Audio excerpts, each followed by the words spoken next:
श्री शिवाय नमस्तुभ्याम। हर हर महादेव। स्वागत है आप सभी का आज की एक नई वीडियो में। आज की वीडियो के माध्यम से मैं आपको दो ऐसे उपाय बताने का प्रयास करूंगी जो कि कामना पूर्ति एवं कार्य सिद्धता के लिए किया जाता है, जो कि बेलपत्र और लाल चंदन से करेंगे आप। दूसरा उपाय पारिवारिक क्लेश झगड़ा समाप्ति का उपाय है, जो कि किसी भी प्रदोष तिथि पर आप कर सकते हैं, मात्र 7 पुए और 1 बेलपत्र से। तो उपाय दोनों समझने के लिए वीडियो को अंत तक जरूर सुनिएगा, देखिएगा। चैनल पर पहली बार आए हैं तो चैनल सब्सक्राइब अवश्य कर लीजिएगा, जिससे आपको हमारे उपायों की वीडियो सबसे पहले और सरलतम रूप से आपको प्राप्त होती रहे। साथ ही साथ वीडियो से आप कुछ सीख पाते हैं, वीडियो आपके लिए उपयोगी रहती है, तो वीडियो को लाइक एंड शेयर करना नहीं भूलिएगा। उपाय को लेकर मन में किसी भी प्रकार का कोई संशय रहता है तो अवश्य पूछा करिए, हम उसे बताने का प्रयास करेंगे। तो चलिए देर नहीं करते हैं, जान लेते हैं हम अपने उपायों को, जो कि पहला उपाय है कामना पूर्ति का।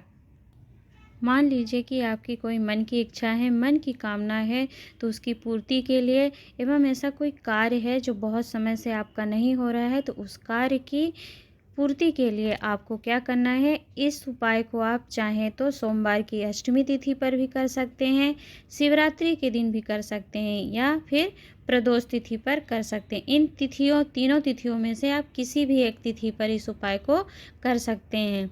तो यदि आप इसे प्रदोष के दिन करते हैं तो प्रदोष तिथि पर प्रदोष काल में आप किसी भी शिवालय में जाइए।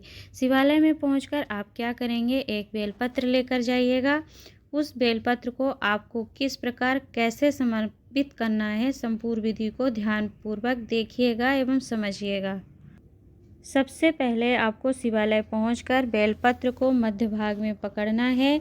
पहले आप अपनी अनामिका उंगली में चंदन लगा लीजिए। चंदन चाहे तो आप लाल भी लगा सकते हैं, पीला भी लगा सकते हैं, क्योंकि पूज्य गुरुजी ने इसमें विशेष मूलतः नहीं बताई है कि लाल चंदन ही होना चाहिए या फिर पीला ही चंदन। तो आप दोनों में से कोई सा भी चंदन लेकर अपनी अनामिका उंगली में हाथ में पहले से चंदन लगा लीजिए और बेलपत्र को मध्य में पकड़कर, जहाँ पर नीचे की दोनों पत्तियां होती हैं, ऊपर की पत्ती होती है, नीचे की दोनों पत्तियों के बीच का जो स्थान होता है ऊपर की पत्ती से, स्क्रीन में आप देखेंगे कि जिस स्थान पर मैं पकड़ रही हूँ इसी स्थान पर आपको बेलपत्र को पकड़ना है।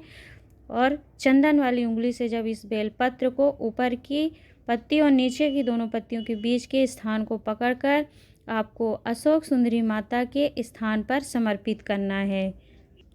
जब बेलपत्र को अपने हाथ में आप पकड़ेंगे और समर्पित करेंगे तो अपने मन की कामना की विनती निवेदन भगवान शंकर से करेंगे। श्री शिवाय मंत्र नमस्तुभ्यम मंत्र का स्मरण करते हुए अशोक सुंदरी माता के स्थान पर जो शिवलिंग में होता है उस स्थान पर बेलपत्र आप समर्पित कर दीजिए।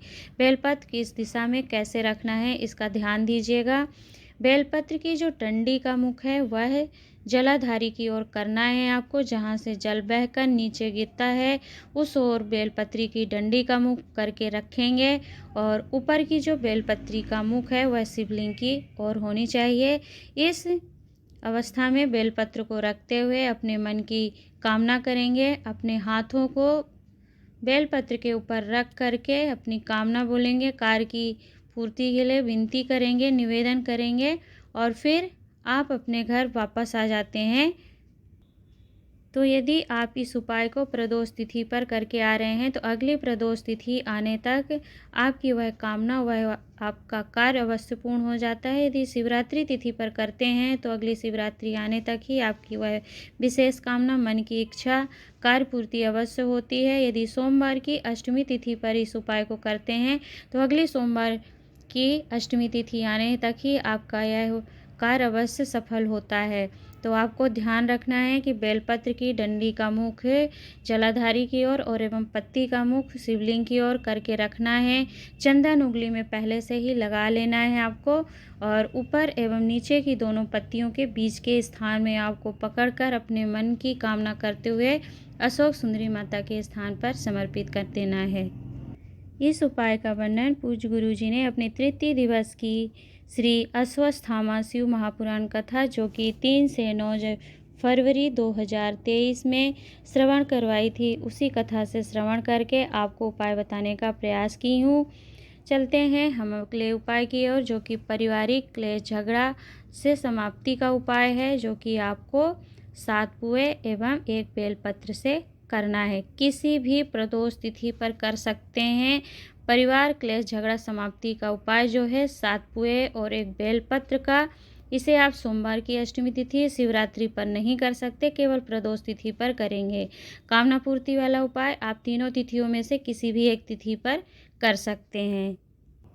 उपाय आपको कैसे करना है आप सुनकर देखकर समझिएगा। मान लीजिए कि वर्ष में जो 24 प्रदोष तिथि पड़ती है, यदि अधिक मास पड़ जाता है तो फिर 26 प्रदोष व्रत तिथि हमें प्राप्त होती है। तो पूरे वर्ष की प्रदोष तिथि का फल एवं महत्व पूज्य गुरु जी स्वयं इतना वर्णन करते हैं कि इसका कोई तुलना नहीं की जा सकती अन्य तिथियों से। प्रदोष पर अपने आप में ही विशेष व्रत है। तो आप पूरे वर्ष कोई व्रत नहीं कर पाते, कोई अनुष्ठान नहीं कर पाते हैं, तो प्रदोष तिथि के दिन प्रदोष काल में आप 7 पुए बना लीजिए घर से और किसी शिवालय में जाइए। साथ ही 1 बेलपत्र रख कर ले जाइए।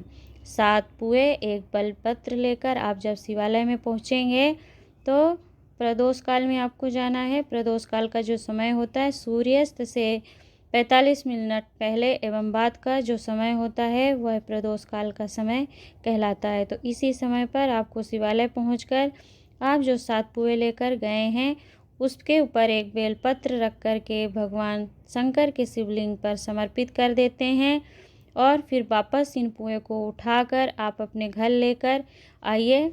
आपको यह उपाय प्रदोष काल में ही पुए समर्पित करना है और फिर पुए वापस उठाकर आप घर में आइए और आप सबके परिवार में जितने भी लोग हैं सभी लोगों के साथ परिवार में बैठकर आप इस पुए को प्रसाद स्वरूप खाते हैं। तो फिर कभी भी परिवार में झगड़ा नहीं हो सकता है, आपके पारिवारिक क्लेश समाप्त होता है। साथ ही इस पुए को खाने से इतना महत्व है कि आपका घर में परिवार में प्रेम संबंध अच्छा बना रहता है।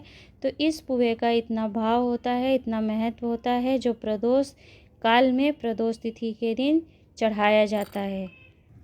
तो पूज्य गुरु जी की कथा श्री स्कंद शिव महापुराण की तृतीय दिवस की कथा, जो कि 2019 में अंधेरी मुंबई से श्रवण करवाई थी, उसी कथा से श्रवण करके इस उपाय को आपके सम्मुख बताने का प्रयास किया है। आशा करती हूँ कि उपाय समझने में आपको कोई परेशानी नहीं आई होगी। फिर भी उपाय को लेकर किसी भी प्रकार का आपके मन में संशय हो, प्रश्न हो तो अवश्य पूछिएगा, हम उसे बताने का प्रयास करेंगे।